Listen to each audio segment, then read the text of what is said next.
Hello and welcome. I'm Crystal. I'm Kristen. And this is Damsels After Dark, a show where we, your favorite damsels, deep dive into a book from cover to cover. We discuss a few chapters every episode while giving a complete walkthrough, while we rant, obsess, analyze all of it. This week we are covering a fanfiction Harry Potter novel by Sen-Lin Yu, and it's called Manacled. We're going to be covering chapters 1 through 5. This book is free to download, and we'll be sure to provide the link down below. This episode will contain spoilers, so if you don't want this book's secrets revealed to you, please come back and join us when you're ready. Without further ado, let's jump into it.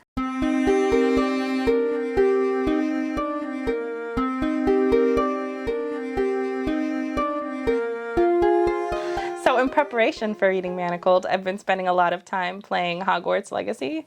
I'm so excited for, well, the game is so good, but I'm also really excited to dive into the book. I know. Too. Oh my God, the game is just so great. I love it, but I haven't even gotten a chance to finish playing it. I think I'm at like 60%, but I'm in love with that game. I don't know, for those who haven't played it, it's not based off of actual Harry Potter. It's you're building a whole new character and then you play. It's nice though because I am not really involved in the Harry Potter world, though I know I would love it if I read it. I'm just, when the books came out first, I think I was like 10 or something, and I wasn't a big reader at that point, but I loved the movies, so I think I've read like the first book or two, and the movies were so good, and that's all I focused on, and I just never reread the books. Yeah, I know a lot of people who actually did that too. I am a big Harry Potter fan. I love the books. I love the movies. I have like every possible item that I could think of that is overkill.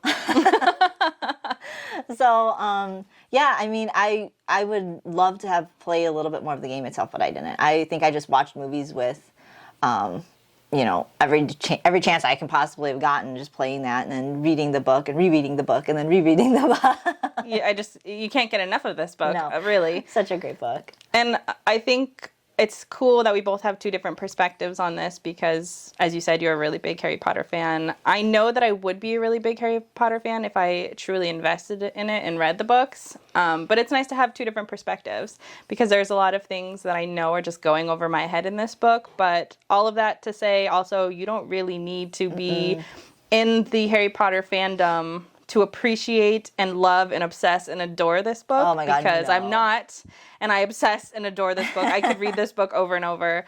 I've never really reread a book except for we did have to reread Kingdom of the Wicked, and that was a horrid experience. And so I was feeling weird about rereading this one because I don't ever reread books, but... And being that you love this book, we both love this book, and I know you don't like to reread too much. It's almost like you don't want to like... not like it to reread it a second time or third time or fourth time, but it's just as good. In fact, I think it's better. It is better. It's captivated me. There, in the beginning, it was slow moving, and it was kind of like, just look at me. I just want to get to the good parts, but I really like hunkered down and am rereading it, and it's so good. Once it hooked me, it felt like I was experiencing it again, but almost better because you're getting some of the subtle things. It's one of those things that you will miss. You have no choice. You will miss it the first time around. Yeah, of course. Because you're not looking for those things. You're not looking for those points, and you'll miss so much in the beginning. So it's almost like rereading it reading it a second time is almost like you kind of have no choice. Yeah, you kind of have to. And I was saying to you the other day that I feel as though I need to read this book yearly. This used to be like a yearly winter book, I think it will be, since most of it, I feel like, takes place in the winter. And I think we did. Didn't we read it last winter? I think so. I think we finished around winter time. So we were in it then. Yeah. And in case anybody doesn't know, which you probably don't know, this was actually the first book that Kristen and I read together. Mm-hmm. We had read ACOTAR. Well, I read ACOTAR and recommended it, and then she read it after, and then we read another one where we kind of weren't on the same... Yeah. We weren't together either, but I sent this to her because I saw somebody on TikTok was like, this is the best book I've ever read. She didn't even say it was a fan fiction. No. She's just like, this is the best book I've ever read. You're going to die when you read this of heartbreak. Be in a good mental space when you read this. Yeah, that's important. You have to be in a good mental space when you read this book. I sort of brushed that off. I was like, oh, whatever. Like, it's not that big of a deal. And then I looked it up because I wanted to, just kind of get an idea of what it was about and see if it was worth us reading this for our first one. And I saw it was a Harry Potter fan fiction. I was like, I think she would be down for this one. You said it's going to be a dark version of Harry Potter. and he's dead. And I'm like, oh yeah, I'm on it. I want to read it. I love darker versions of every story you could possibly think of. So anytime there's a book or a good book and you put a twist to it, a darker twist to it, I immediately fall in love with it. That's cool. I just love it. So I was really excited. So yeah, this definitely has a lot of triggers in it. So be warned, it is a darker version. There's a lot of torture, there's SA in it, there's, it's pretty dark. It's brutal, pretty brutal right off the bat, too. So I would heed the warning of if you're not in a good mental space, maybe don't read this. It feels like a winter book, but it might be a good book to read in the summer so that you can read it at night and then go out and have a good day in the sun, because it gets so heavy and but it's so good. It's so worth it. So find your good mental space, read this book and love it. I think this is also, this is the first fan fiction I've ever read. Yeah, it is the first fan fiction I ever read. So I'm glad it was the first one. Me too. But now I feel like it's going to set all those apart. It's just nothing's going to compare now. Yeah, some other people have been recommending these Hermione, which also I didn't realize was some subculture that people were putting Draco and Hermione together. I didn't even know about that until I would say a couple years back, but I still didn't read any fan fiction on it because I was just like, whatever, I don't want to read fan fiction. Exactly. I was even hesitant to read this one, but that girl's review, and I wish I could find her TikTok, but her review was so good that I was like, okay, girl, I'll give it a try. And so yeah, I didn't really understand this Hermione subculture, but yeah, it is free. You said it's free to download, right? So you're gonna put the link in the. I'll put the link. Okay. Yeah, it'll be down below. Yeah, because we've been getting a lot of requests for it because we've been posting it, and it's amazing how many people are already really interested in it or just really engorged in it already. And other people have been recommending Hermione fan fictions, and I'm uncertain about them because I didn't really go into this wanting to read Hermione, and I don't really want another story about them. This is the story, in my opinion. There is no other. I feel like this is how Harry Potter canon. I don't know any of that. Yeah. This is literally the story for me. I will accept nothing else. Which is interesting, and I like to point out before we even get started. It's a big twist on it. The characters you've grown to love, you'll actually start to despise. And there's a lot of toxic positivity, which is a good twist because you don't get to see that in the first book, which, makes sense when you're reading it in a fan fiction world, how that toxic positivity can actually be. It's there. It's there. And you can even kind of see it now that you read this and I kind of look back on the originals. It's noticeable now. And it's like, oh, I could see how that would play into the actual real story of the Harry Potter. Yes. And also it feels like, Harry Potter is a kid's book. So this positivity that's injected in that is something that you would expect. This, light always wins, goodness always wins. That's something you expect from a kid's book, but that's not reality. And so here comes Manacled in the adult real world, and she tackles this so well. And it's a theme throughout. It's the toxic positivity. It's how the war is handled. It's how the aftermath of the war plays out. All the politics of that feels so much based in reality. So she does a great job. Also, this is years later after the actual death of Harry Potter and the war and the battle at Hogwarts. So if you're familiar with that, this takes place when Hermione and Draco are in their, I would say, mid-20s, early 20s. Like 24, I think. Yeah, so this is definitely after. It is an adult book. It is not kid-friendly. No, yeah. But so with all of that, I guess we could kind of just jump into it. Again, trigger warnings, there's SA, heavy themes, so you've been warned. Chapter 1 starts with Hermione in prison, and in her prison it's just a pretty dark, dank place with no sound really, and I think she's given meals at random times throughout the day, and it's not even set meals. No, she believes that it's specifically sporadic so that she can't have a sense of what time it is. She can't keep track of anything. Days, all of her senses have been removed essentially. So she can't see anything, she can't speak, so therefore she can't really hear anything. And again, the meals are sporadic, so she has no sense of time. I don't even think she could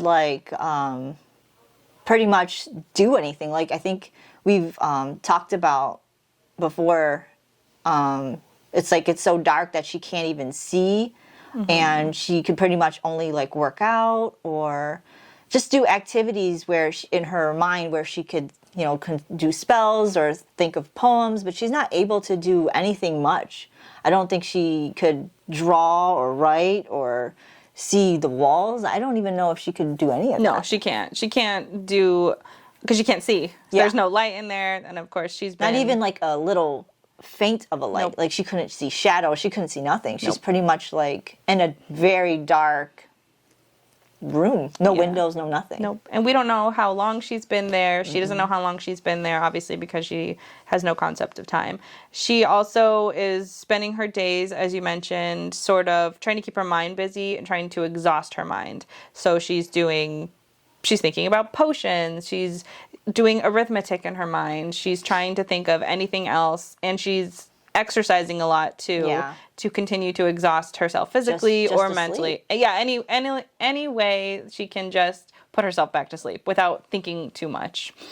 I don't even think she has a bed or anything like that in there. And she mentions that she thinks she's forgotten because she's been in there, even though she can't tell time, she knows she's been in there for quite some time. Yes. For a while. And she also has manacles on her hands that she has come to the realization that is sucking her powers away. She spent a lot of time thinking about those as well, about what they're made out of. She's thinking that they're made out of copper and iron, so that the copper like absorbs any magic that she tries to summon. And possibility that her wand may be part of that because she thinks that it's like attuned to her. Yes. Mhm. So it's almost like it specifically knows her magic. So it's really like not allowing her to do anything. I think she actually tries and she realizes that it sucks it and then contains it. Yeah.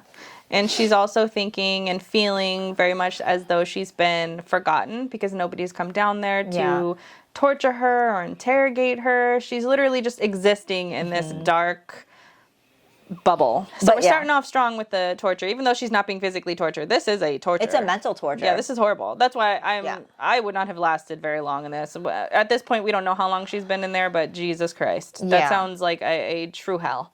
So we meet her underneath in this prison. And then after we learn a little bit about how she spends her days, then the door randomly swings open and she's blinded by this light because, of course, she hasn't seen light in who knows how long. And Umbridge walks in, who I just love. I love this character because she's the perfect, like... Villain. Yeah, she's a perfect villain. She's pink. She's well put together. But then she's evil to her core. Yeah. And she wanted to know, she walks in, she goes directly to Hermione to see if she's lucid, to see if she's alive. Obviously she is, but then she does she does 2 curses on her. Yes, one is a Crucio curse that like pretty much sends these pulsing, excruciating pains throughout your body, almost like, I would say, a seizure type appearance where your body is just like spasming. And then she does a Petrificus Totalis where it keeps you pretty much stunned and you're still. So imagine you're having to be completely still yet go through the spasms of what would be a seizure. So it's super, super, super painful for her. But they do that because they're escorting her out of her cell and they don't want her to be, ridiculous and trying to fight them off. And so they don't want to deal with it and they just spell her off. Yeah, and I think they just levitate her to a healer's table.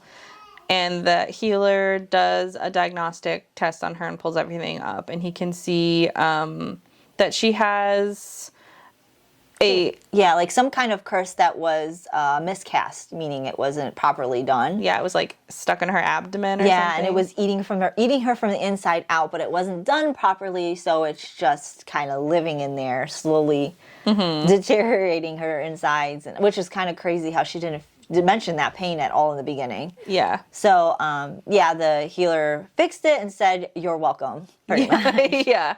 He's also very upset with the state of her. Even though she's been kept kind of physically fit, she's still not sort of like mentally there. I'm sure she looks skinny too, even though she's been working out. I mean, I'm sure they're not feeding her the best food down there. Who's ever put her down there?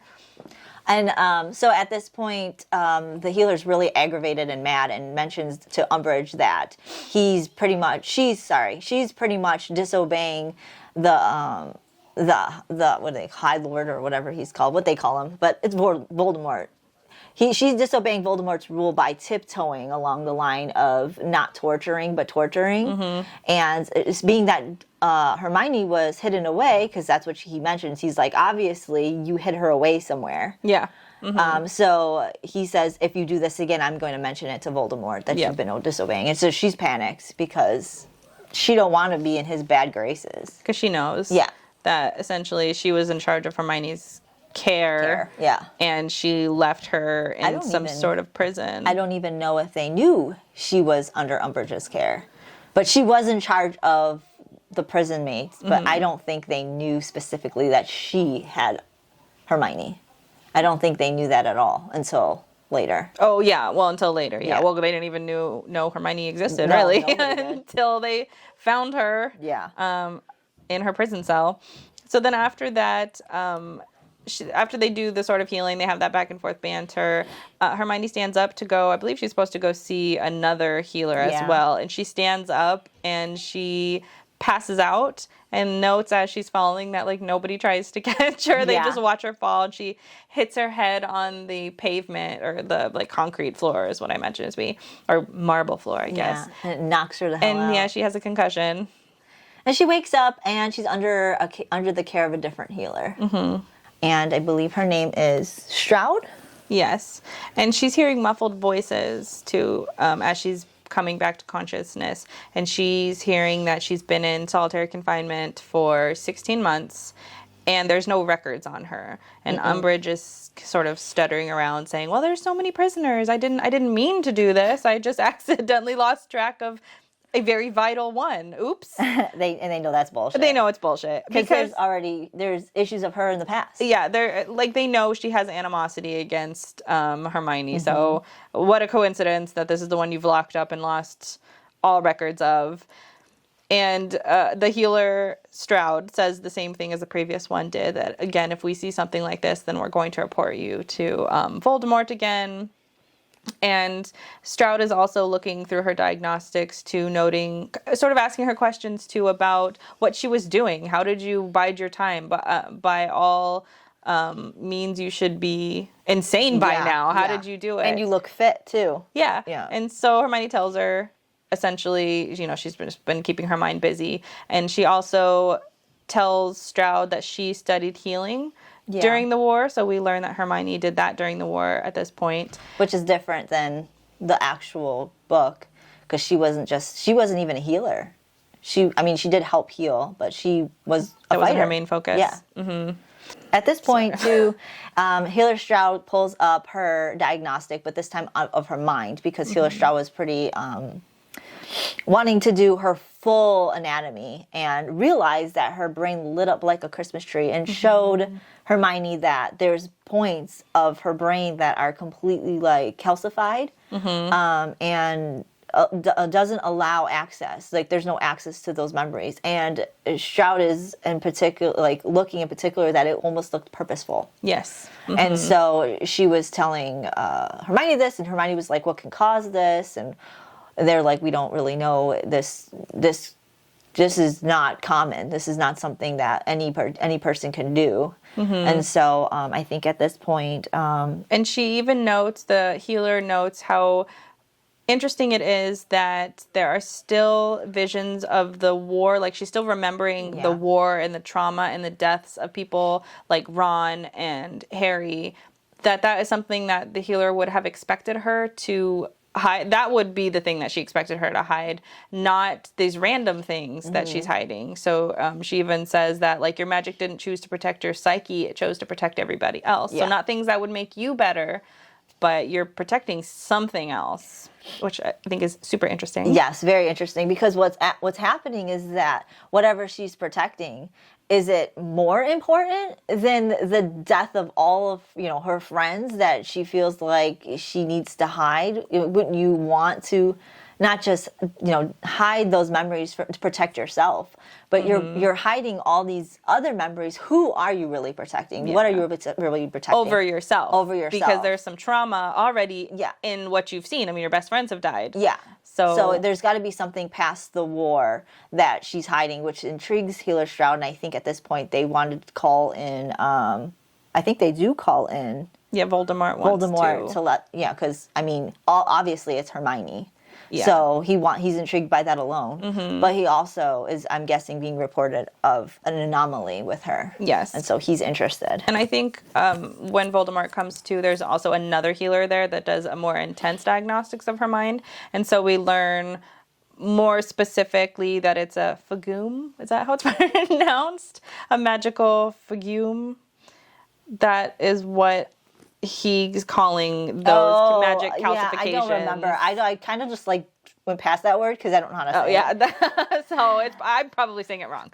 But essentially, that's what he's calling them. It's she's had enough time in this cell to continue layering magic over and over these specific memories. Yeah. And if not for Umbridge keeping her in solitary confinement this long, she would not have been able to do this to this extent. Yes, it was that time lapse between the moment they put her in there from now is that she was able to build that over time, over and over and over again. It was almost a repetitive action that she probably doesn't even know she was doing, or she might, they don't know. But it's also important to note that in between, before Voldemort goes to visit, that she's done the infirmary for a little bit, and that's when she meets Hannah Abbott. And Hannah Abbott isn't a familiar face in the original Harry Potter world. So it's not very important to, if you feel like, oh, who is she in relation to the movies and the books? She's not a big player, so you don't even really. She's more in this fan fiction, more important to just note that what happened while Hermione was being in prison, and Hannah pretty much looks pretty tortured. She's got an eyeball taken out, which she says was from Umbridge from fighting. I think she just took the wand and popped it out. Disgusting. And Hannah Abbott made sure to tell Hermione that Umbridge was not allowed to do that, and she was punished by Voldemort for that. And Umbridge specifically left it open, the hole there, so that it would be terrifying to other people. And she also tells Hermione during this time to let your Gryffindor die, to not be brave, to not try to escape. They've already tried. And every time they've tried, they've either died or they've gotten severe punishments. Now, after the eye situation, Umbridge is chopping fingers off. Yeah. And so of the people who have tried to escape or tried something, so not all of them have escaped. Some of them have tried to find other information out. And any one of them who've done that have lost fingers. Yeah. And she also lists to those that essentially who do, if they manage to get out and run, the Manacles have a tracking device on them, and the High Reeve comes and kills people. And she lists that the High Reeve has killed McGonagall, Moody, Neville, Dean, Seamus, Professor Sprout, Madame Pumphrey, Flintwick, Oliver Wood, and a bunch of people. So even if you happen to make it, you have these Manacles that are just going to track you. Yeah.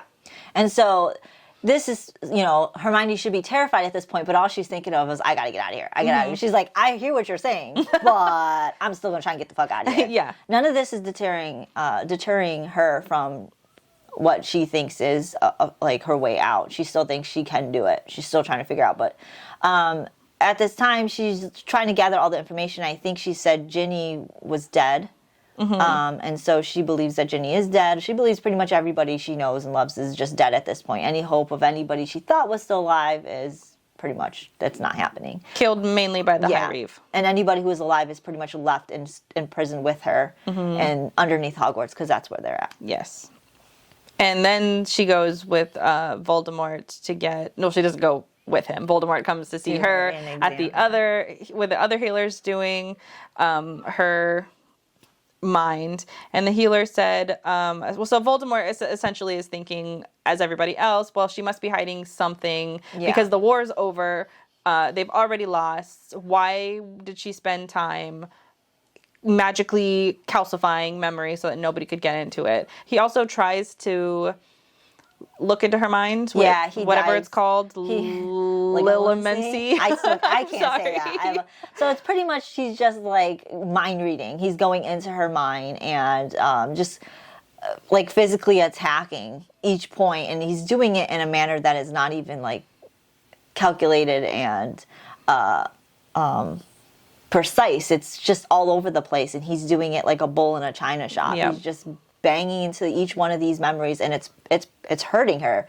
And I think at this time she's pacified too. I think they put another curse on her, and each time they do these curses to her, she's getting more and more shaky. And even though they're healing her after each curse, she's still got remnants of it through her veins, and she feels like they're little sparks of like charges through her, making her tremble. So she's not really healing from this. And then you got Voldemort going in her mind and constantly attacking her memories. At this point, the healer's telling them to stop because if he continues to do this, she will not recover. Yeah, and she's even saying that she's screaming. She can hear herself screaming while he's diving into her mind because he's not very...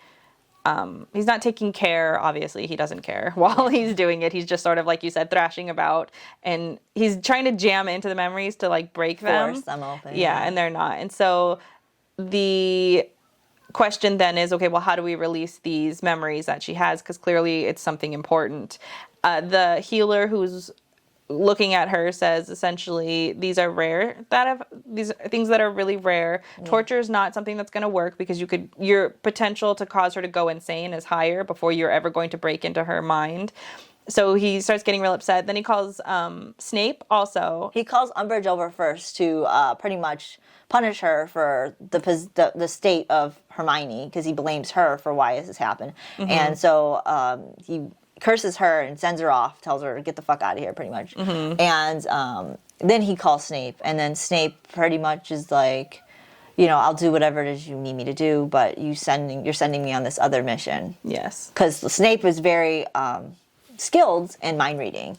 Yes. And so he does also, doesn't he go? He goes into her mind. Yeah, he tries. Yeah. And it's important to note here that we learn that Snape was a part of the Order.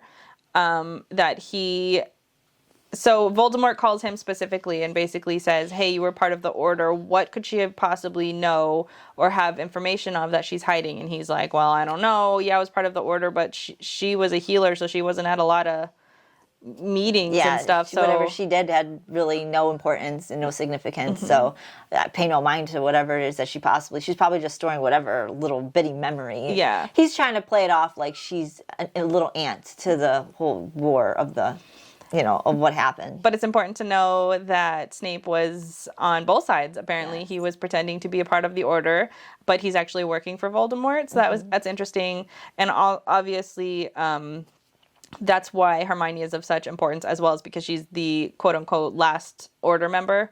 Or last member of the Resistance. Yeah, and Voldemort thinks that there might be some information of like who the last, or if the Order members might be alive. But it's funny because she was in prison for a long time. Why would she know this?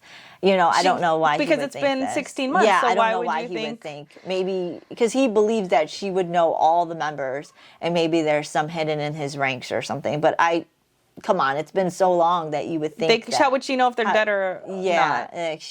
But she could maybe have some sort of, Order secret. But again, it's like the end of the war. They lost, so it would be almost inconsequential. I almost feel like this is Voldemort being very, what's the word I'm looking for? Insecure about his loyalties.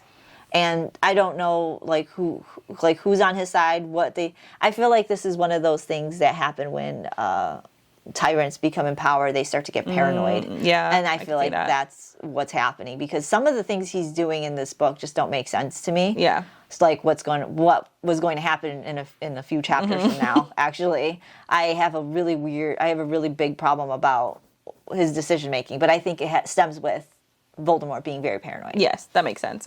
So essentially, we learn, Snape doesn't think she has anything. He couldn't break into it either. So the healer says that the other option would be pregnancy, that sometimes during pregnancy that could unlock those magical calcification situation that she's got going on. Because pregnancy allows the baby and the body to do these like weird healing things throughout her body, and it might heal her mind. Yes. Also, Snape was ordered, or I would say suggested by Lord Voldemort to take Hermione with him to Romania on the mission, but Snape said, "I can't perform 2 duties without letting you down on both." Yeah. So he turns him down in a manner where Voldemort understands, which is, fucking crazy that he might have reason. Yeah. Well, I like that. So I love how their exchange goes, because he does say to him, like, okay, you're going to take her. And he's like,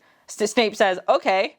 And Voldemort, without missing a beat, is like, you don't want to do it. Yeah. And he's like, well... So I think it's telling of how close their relationship is, that he can literally just look at him and just know. I feel like it's not even closeness. It's more like Snape is very good at playing the manipulative spy. Because I feel like he knows how to work Voldemort, that he could do certain things and say certain things and act a certain way that will have Voldemort, just question what's going on, or kind of make him do something without actually having to say. Because Snape is a pretty good spy. Yeah. And clearly even he in was the able books. to infiltrate the Order. Yeah. So anyways, he wants him to watch her. He denies it. And so we move on to, okay, well, also it should be noted that the person who you're going to, if you get her pregnant, if you want to go this option, you should know that once she's pregnant, the only person who can then go into her mind is going to be the father of that, because the genetics allow it to happen. So you won't be able to go into her mind, nor will anybody else once she becomes pregnant. Yeah. So at this point, he decides, who can I do this no one else should be able to do this other than my closest commander, I should say, which would be the High Reeve. Also, the High Reeve is known to not have any heirs, and his wife is barren. Yes. So he thought the perfect candidate for somebody like Hermione would be the High Reeve. Yes. And they don't say at this point who the High Reeve is. Hermione just knows him to be a well-established, well-skilled killer who could kill people like multiple times in one session, and that's nearly impossible to do. Yes. So after the diagnostic session with was this like the 3rd healer at this point? Yeah. She's sent back to Hogwarts for 2 weeks, where she's sort of just sitting around thinking a lot. She's also understanding different things about herself, that like down makes her really anxious. Open spaces are making her anxious, and her hands are twitching. Yes, and so she's starting to know, she doesn't know to what degree yet. She just knows that things are making her anxious, and she's starting to realize it because she's getting time to heal. And during this healing process, she's getting a lot of time to think and feeling what her body is, just being in tune with her body and her senses, because she was in such a state of anxiousness, and I don't even know like what she could possibly be going through, but it was in a state of healing. Yeah. Now she knows that she's pretty much here to heal for the next 2 weeks. They're not going to send her off yet. Yes. So she almost allows herself to drop her guard, I would say. And so that's when she starts thinking and dwelling and reasoning and trying to figure out things. And so that whole 2 weeks she's doing that. And then at the very last day, that's when Umbridge comes. I don't think it's Umbridge, but I think it's guards are trying to usher the girls into the Great Hall of Hogwarts. And at this time, Umbridge is making a speech. Yep. Pretty much, you guys have been chosen to lead the way to be... what's the word I'm looking for? She says, we have the quote here. Okay. She says, "You have been chosen to help build the future that our Dark Lord has envisioned. You are important. You must be protected from others as well as from yourselves," which is just a classic line. You need to be protected from yourself, so we need to imprison you to facilitate that. Oh, so disgusting. Hermione notes that there are some women there that she knows and some that she doesn't know too well. And as she's sort of looking around, she's noticing that the guards are putting the girls to sleep, stunning them, knocking them out. And I think she gets a glance at the clock right before she gets knocked out. And then she notes that several hours have passed before she's back. And she is feeling now that the manacles on her wrist are different. They're a little bit tighter. It also feels like there's a sensor in there that wasn't there before. And then Umbridge also notes, like she makes another speech about essentially ingraining compulsions Yeah, into the so girls. pretty much like a spell into their free will. They're not allowed to have certain free wills anymore. It's taken away, and their compulsions are monitored and controlled. And so they're giving orders. Yeah. These orders are: you will be quiet, you will be obedient, you will not hurt anyone, you will not offend the wives, you will not resist when bedded. After being bedded, you will not move for 10 minutes. You will do anything, or you will do everything to get pregnant quickly and produce healthy children. You will not have sex with any man but the one designated. And this is so disgusting. The one designated to you. Yeah, just so disgusting. It is disgusting. Blah, blah, blah. It makes me so just, they're just pretty much, they're pretty much property. And that's what it says on actually one of her manacles, that it says property of the High Reeve on her manacle. Yep. So, oh. And she also has them sort of like all stripped down too, and gives them, everybody's wearing the same outfit, which if you've ever read The Handmaid's Tale, essentially that is the exact outfit. I wish the author would have envisioned something a little bit different. I hate the copy and paste here, but it is the same red like cloak dress thing. Yeah. They're wearing stockings. They have the white bonnet, so they're like a horse and they can only see forward. They have no underwear. Their underwear has been taken from them, which is fucking disgusting. Yeah, and then the wool red stockings. Oh yeah, for when it gets cold, they got the thigh high stockings for you to wear, and the little bitty icky fucking slippers, pretty much nothing. which are just cloth. Yeah, Nothing. So I think we did. I think we went, or I should say, I went a little ahead. There was one part before the little list of things that she gave them. They were put in front of a bunch of weapons, and they were told to go ahead and try and grab one. But anytime they tried getting next to her or grab one, they had this burning sensation. I think Hermione actually attempted to grab it, and she just felt this burning sensation throughout her body that, Yep. she couldn't grab it. So they're not even allowed to attempt to grab weapons. Yeah, and some of it wasn't even specifically weapons. It was like scissors. Yeah, anything that could harm, or they could harm themselves. And I think we forgot to mention too, but from the time that Hermione was in her healing for 2 weeks up until now, she's been contemplating that she needs to have a quick death. Yeah. And those thoughts have moved back and forth between essentially being killed or killing herself. And so here now she can't touch weapons. It's moved back to, well, now I have to get somebody to kill me because now I can't even grab a weapon to kill myself, which is, it's scary to have gone through such torture of just sensory deprivation to then immediately you're like, I need to just die because I don't want to be forced to breed. I don't want whatever memories my mind recognized it as so important to get out to Voldemort. So it's just a really dark place for Hermione right now.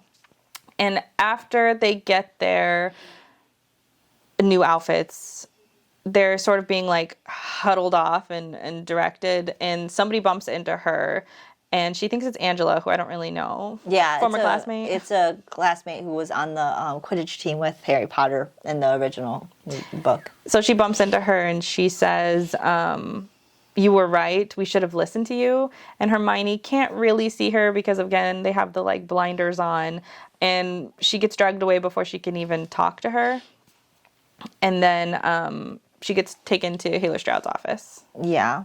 So she goes into Healer Stroud's office, and I think this is when she notices that there's like a calendar. She starts to like peek around to see if she could get kind of any information while she's there. Mm-hmm. And in this office, I think she realizes the calendar on there. I want to say she says it's November 2004.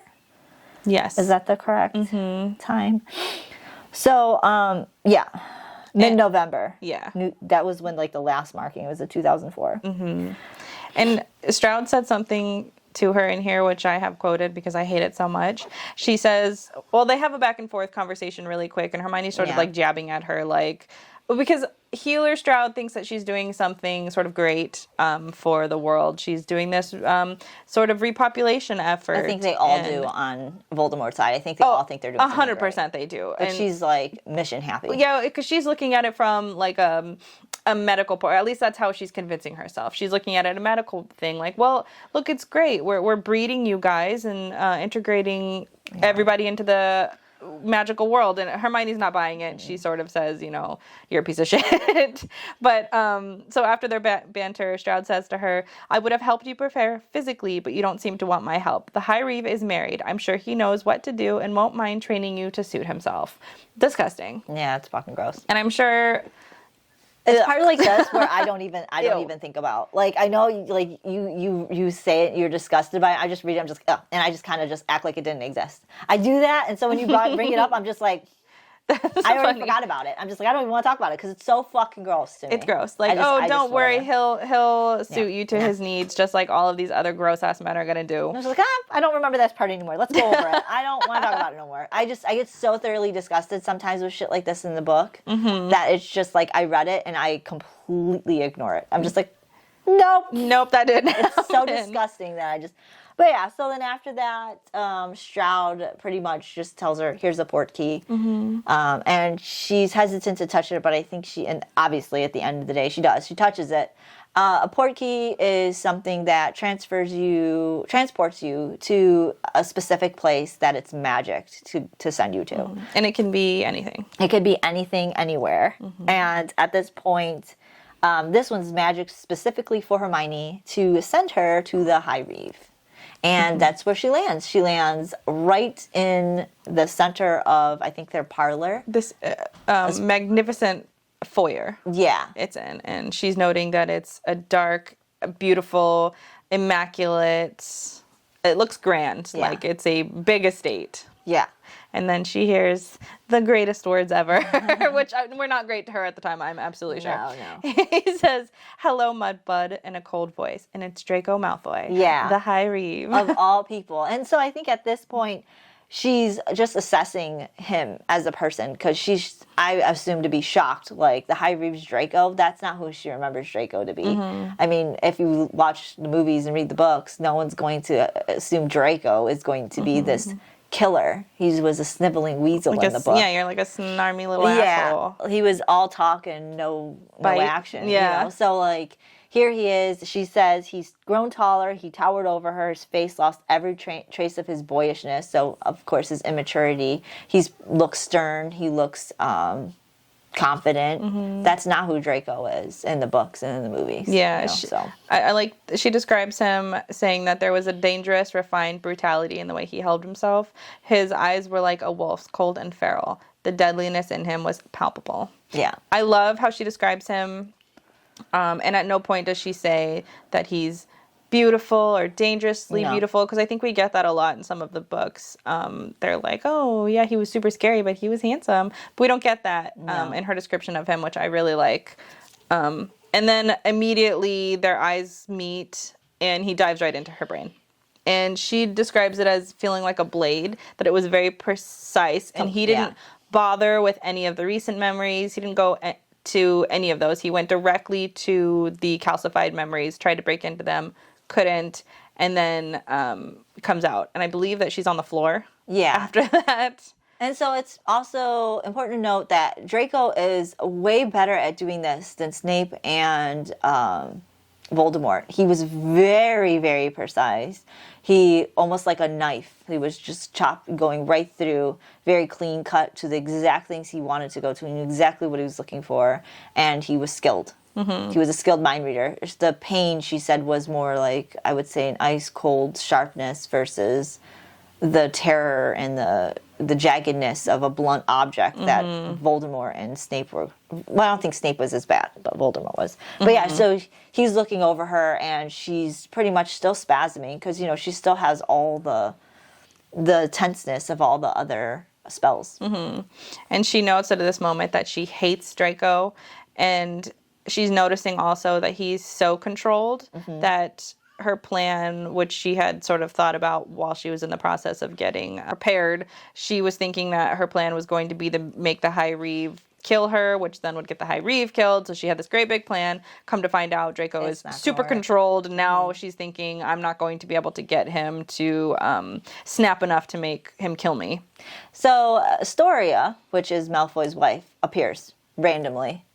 She's not randomly. I mean, I'm assuming she knows that Hermione's going to be there, but Astoria gets there, and she's pretty much just pissed off, and she says, hey, she came with a care package.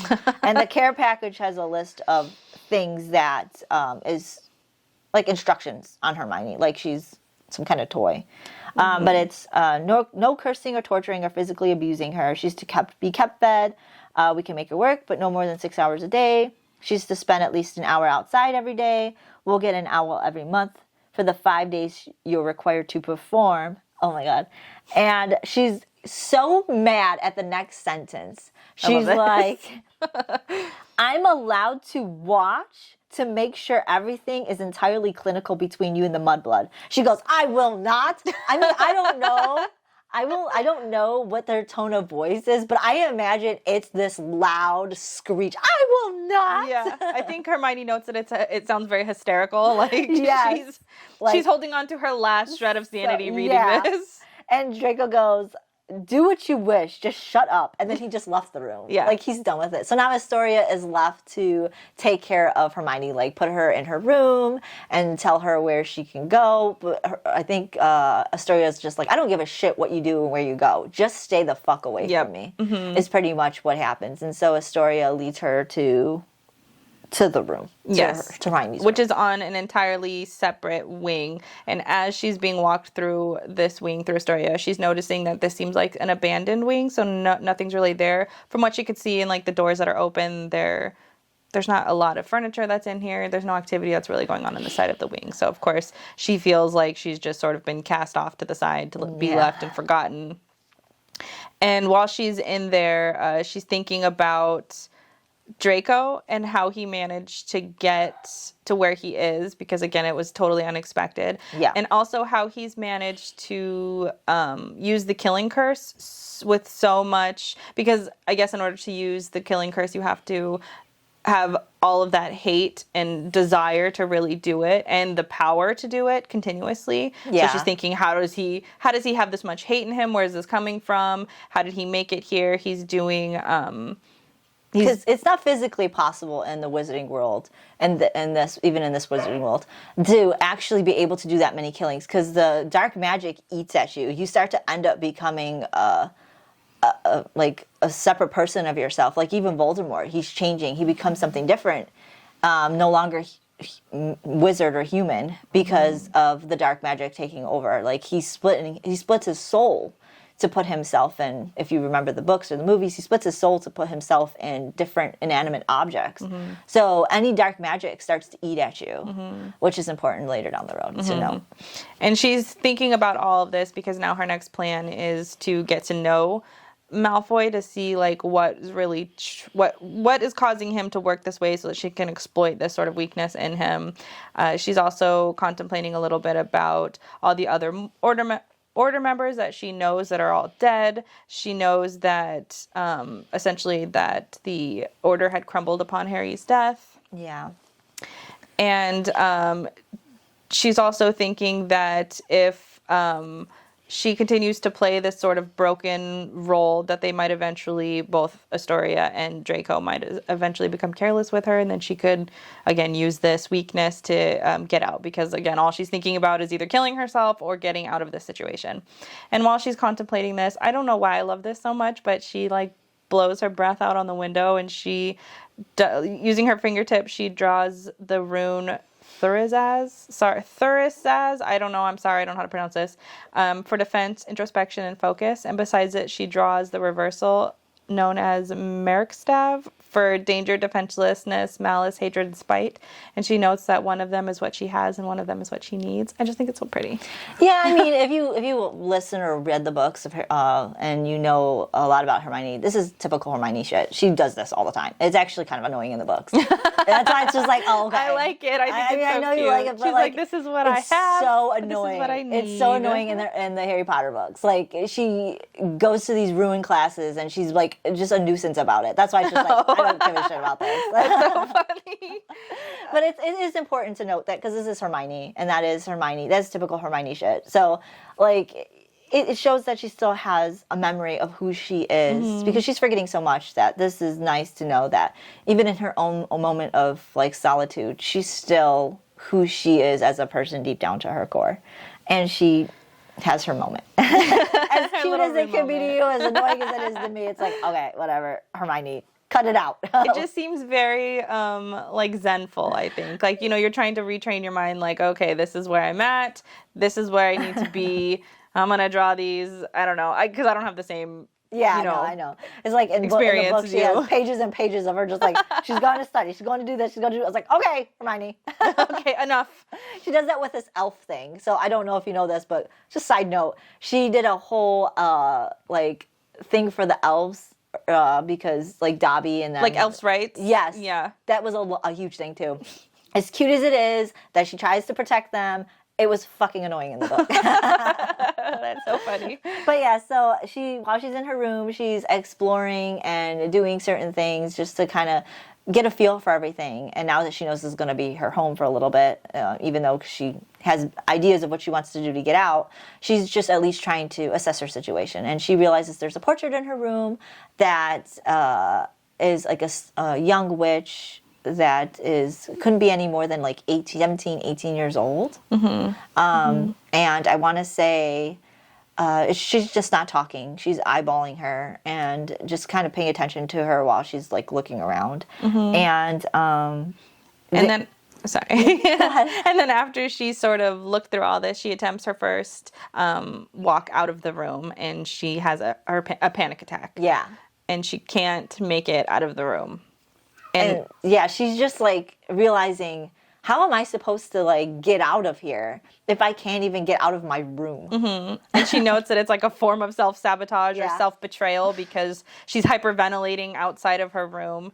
And she then spends the rest of the day in the room because she can't make it out of her room. Yeah. And she does go like into the bathroom. It's like in her room, and she knocks over a glass, tries to be like, oh, whoops, and to see if it would break, of course. Draco is very thorough. Yeah, I know. Slick with it. Yeah, oh, whoops. I don't even think she realizes this cup is like possibly plastic or whatever. Maybe not. No, she says it's glass. Oh, it is and glass? that's why she tries to knock it over, because she's trying to like create a weapon. And of course, the portrait, I guess, has it's in both the room and the bathroom, Yeah, so she it's can travel. it follows her and just watching her like. We saw that, like, obviously we're gonna charm the fucking I do have glass. to admit, in the beginning of this book, Hermione becomes a tad bit annoying to me for a little bit here to there, like sprinkles of annoyances, because, and I think, as it goes on, I think we both agree on some of the things that she does. It's like, Hermione, you're wasting your time so much on these little things. But I get it. You lost a lot of your memory. You're still trying to figure things out. But it's like, oh my God. That's what I try to remember. Like, I try to give her just, like, she's been through some trauma. Yeah. It doesn't get any better. I try not to dissect her mind so much. I know. I try not to either, but it also stems from, she is young still. She's in her early 20s. Yeah. She's going through trauma. But it's like, oh my God, there's sprinkle of annoyances everywhere. Sometimes it's like, Hermione, you're driving me crazy. And so essentially she spends, I think, the day doing this stuff, and then she goes to sleep. She wakes up and she attempts to go down the hallway again, but can't do it. Yeah. And I think she makes it maybe like out of her room or something, just outside, and she freaks out and she starts crying, and she has like her first big cry session here where she's crying. She notes for everyone who's dead now, for everyone Malfoy had killed, for all the girls back at Hogwarts sent out into a world of horror. This is so sad because this is her first moment sort of alone. Her peace. Yes, understanding the trauma that she's dealing with now, essentially the PTSD. She can't even leave her room. She's recognizing all the people that have died. Like, this was a good cry session for her. She really needed this. And then she's drained from this, so she goes back to sleep and wakes the next morning. Yeah, and I feel so bad for her in this moment. Like, I really do. Like even though, like I said, she does have sprinkles of annoyances. She's not completely annoying to me. There's moments where she tries to steal little bits and pieces of time to herself. And this is one of those where, even though she won't allow herself to completely give in, I think sometimes it is good that she does. In this moment, she does give in. She needs to sit down and settle herself and give a good cry, because she couldn't do it in the prison. As long as she's been there, she couldn't do it. And so she gets this moment, and it's just sad because it's in her captors, and her captors house in this bedroom that she's going to,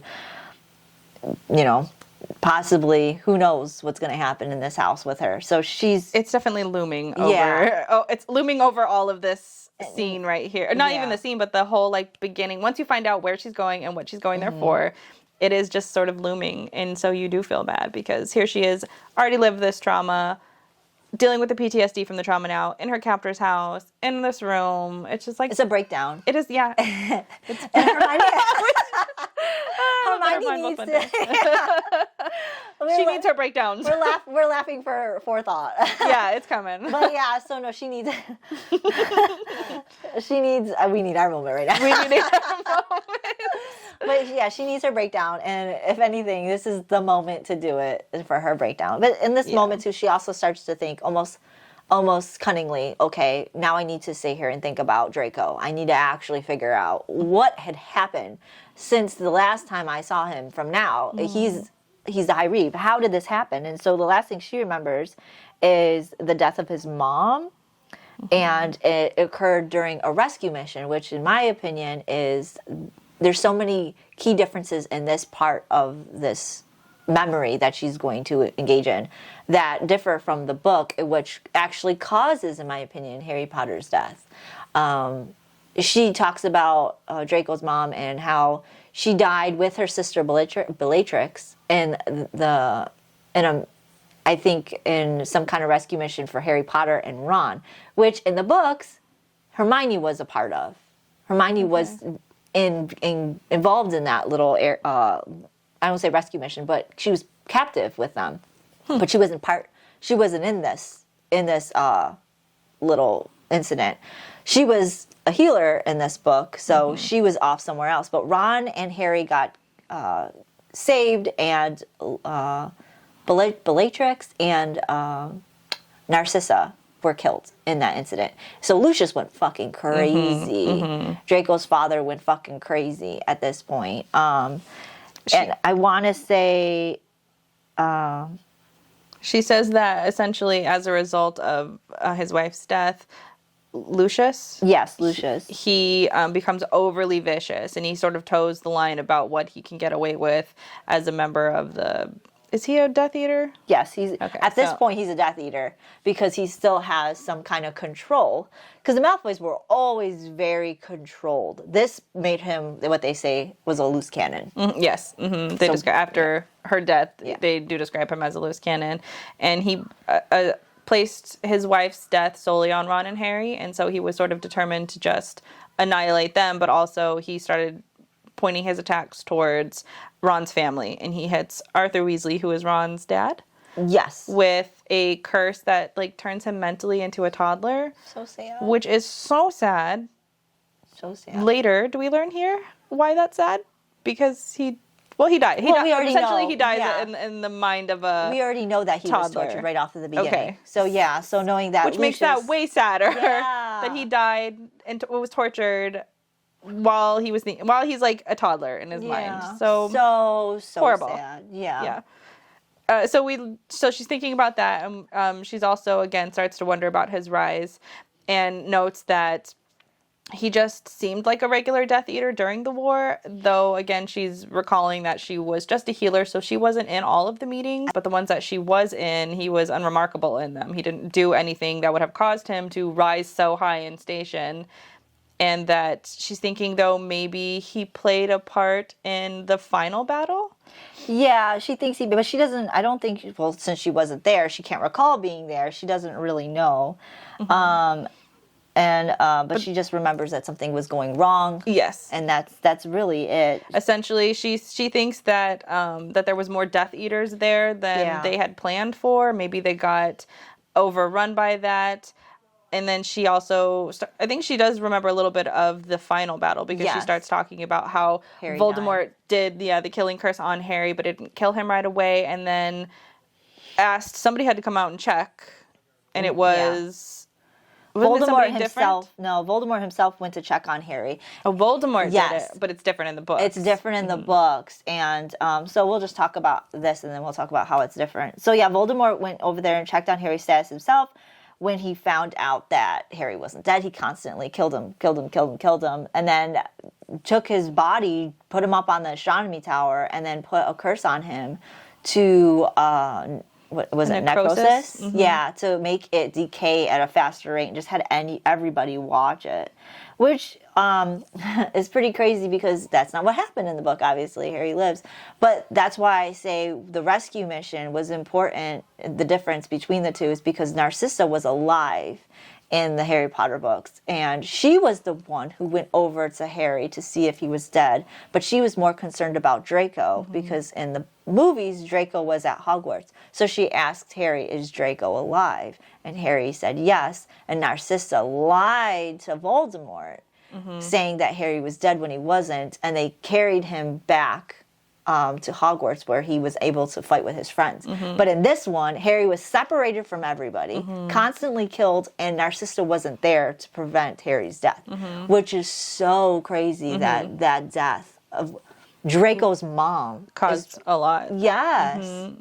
Caused Lucius to go crazy, caused Draco to be a Death Eater.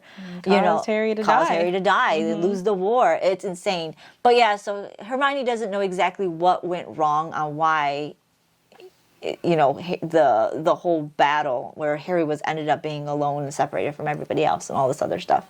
She thought that was kind of odd because Harry was fighting with friends. Yes. So after she thinks through these sort of things from the past and sort of catches us up on what happened, she also notes something that seems small but is a big theme throughout this. She's thinking about how she's feeling very left behind by her friends, even like they died and they left her behind. She also, as I said earlier, she thought that she was left behind inside her torture chamber because nobody came for her, and this is just sort of a running theme for Hermione. Is just sort of feeling like she's been alone she and feels left. always and and it's sad because she's a big player in a lot of this. If you follow the Harry Potter canon, she's a big player. So the fact that she's feeling alone is very strange because she usually didn't feel alone. But in this book, it's almost a constant lingering feeling for her. I don't even think she understands why she feels alone. And I think it's such an interesting position to be in, to be thinking about that your friends who have been tortured and murdered, to be thinking that they left you behind. Yeah. That you wish that you also would have been, I mean, maybe not tortured, but at least murdered along with them so that you weren't left here alone. Like, that's some deep shit to be thinking about. The fact that she was even positioned to be alone from everybody else, like how did she get to that point where she wasn't captured or killed amongst the rest of her crew? So that's interesting to note too, because everybody else, but other than her being put aside from Umbridge, she wasn't with anybody. She was noted to always be alone, and she was always wondering why, constantly feeling alone. So that is really weird. And so, again, after all of this, I think she goes to sleep that day. And then doesn't she wake up and she attempts again to go? She's constantly trying to leave her room, and she just can't really do a very good job of it. So she goes again, opens the door, and she's standing there. She's having her panics and her hyperventilation. Is that right? Hyperventilation? Hyperventilating? I don't know. She's freaking out again. Same. Same. But this time she's really determined to get down the hall. And once the panic attacks start happening, she's standing there and she starts gripping her fists by her side so hard that she starts to bleed. Yeah. And she stands there with the blood dripping down until a sizable puddle forms. And then I think she finally makes it down the hall. And she's able to look into some of the doors. She's checking them. So some are locked and some are not. But nothing is really noticeable in any of the open rooms that she looks into. And so she goes back thoroughly exhausted after this and passes out. And this is where she has her first dream. And this dream was kind of creepy.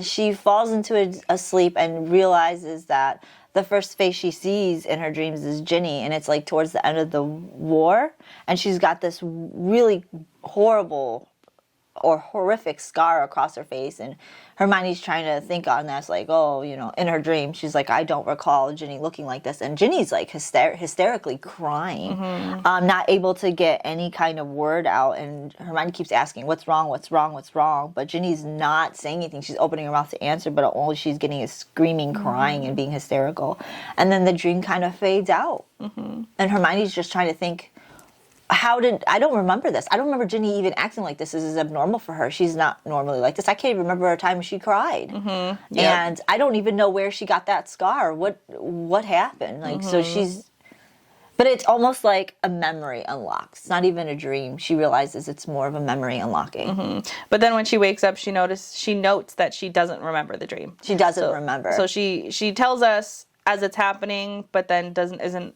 able to remember it. Yeah. Upon waking up. So I think that's interesting. It's like Yeah. a little taste of clearly this was a memory that was happening during the war.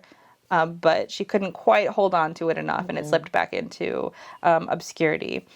So it's like at this point, being that she's kind of calming down from all the torture that she was going through and experiencing in the prison under Hogwarts, it's almost like her mind is starting to relax and allowing these little tidbits to like slip through. Yes. I think that's a great analysis of it, and it's also, as her mind is relaxing, she's also experiencing the PTSD of it, because Yeah, this at the is same where time. It's reliving. She's reliving everything. and then also experiencing like what moving into more sensory, because she was so sensory deprived. The sounds, the open spaces that are triggering hers as her mind is relaxing too, because now she's not hyper focusing on, I don't know, math or whatever she was doing with her mind. So it's such an interesting thing that it's both unlocking these memories but also being a source of this trauma. And so after she has these dreams and she wakes up, house elf pops up and says essentially that she was sent, or he, I think it's he, was sent by Astoria, and that she is to get ready for tonight, because tonight's the night, and Draco would visit. Yeah. So, I mean, this is going to just set Hermione off. She's finally starting to feel a little bit of peace and relax and try to, like, get through her, because no one's bothering her. She's kind of just said, she knows that no one's going to bother her. Like, Astoria doesn't want nothing to do with her. Yeah. And Draco doesn't seem to have anything to do with her.